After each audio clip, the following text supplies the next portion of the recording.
Bonjour Bruxelles, l'édito. Comment gouverner quand on a du mal à se mettre d'accord? Comment concilier les intérêts divergents des différentes populations qu'on représente? Comment faire la synthèse des intérêts partisans lorsqu'on forme un gouvernement de coalition? Ces questions, tous les gouvernements doivent se la poser à un moment ou un autre. En Belgique, c'est notre système électoral basé sur le scrutin à la proportionnelle qui nous impose cela. Un gouvernement où coexistent plusieurs partis politiques, c'est forcément un gouvernement qui doit faire des compromis. Alors ça peut ressembler à une politique que les uns qualifieront de prudente et raisonnable, que les autres taxeront de mi-chèvre, mi-chou, et dans certains moments, la machine se grippe, c'est un petit peu inévitable. L'objectif d'un chef de gouvernement, d'un Premier ministre ou d'un ministre-président, c'est donc de faire en sorte que cette machine ne s'enraye pas trop, qu'elle continue à avancer, même si c'est qu'à un cas, qu'elle garde une forme d'élan et une raison de gouverner tous ensemble. C'est à cet exercice périlleux, à la synthèse des opinions divergentes, que 3 de nos gouvernements viennent d'être confrontés quasi simultanément. C'est un cas d'école. Et celui qui s'en sort le mieux ce matin, c'est apparemment le gouvernement d'Alexander De Croo sur la crise de l'asile. Alors on peut évidemment critiquer l'accord annoncé hier. L'opposition a même le devoir de le faire. On peut être sceptique sur la réalité de sa concrétisation. Mais c'est un accord avec des décisions, la création de 2000 places d'accueil.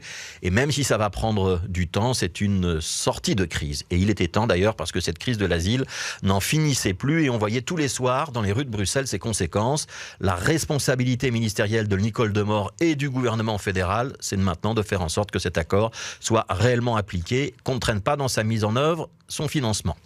Deuxième gouvernement dans la panade, celui de Jan Jambon, empêtré dans la crise de l'azote qui sent le gaz, avec une obligation de résultat imposée par l'Union européenne d'un côté, le refus du CDNV de froisser les agriculteurs de l'autre. Pour l'instant, c'est blocage. Ce gouvernement régional flamand n'avance pas, il ne décide rien. Il faut rappeler que le principe d'un gouvernement, c'est une décision par consensus, pas par majorité.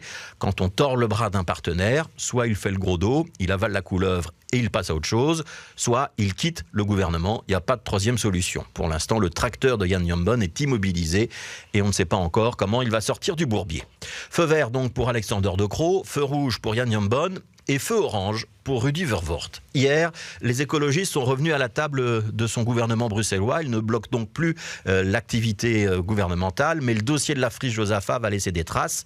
Ce dossier de construction de logements va poursuivre son chemin. Les Verts n'ont pas réussi à le stopper, mais ils ne désarment pas. Ils demandent maintenant une révision du plan régional d'affectation des sols. Ça tombe bien, c'était prévu. Et ils menacent d'être très regardants sur d'autres dossiers. L'aménagement du plateau du Hezel, le marais du Wils, le champ d'Écailles, Mediapart, autant de projets où le risque de blocage à répétition est désormais une perspective que ce gouvernement bruxellois ne doit pas négliger. On a dit feu orange, c'est même un feu orange clignotant où pour chaque dossier, il faudra maintenant bien regarder à droite et à gauche avant de tenter de traverser.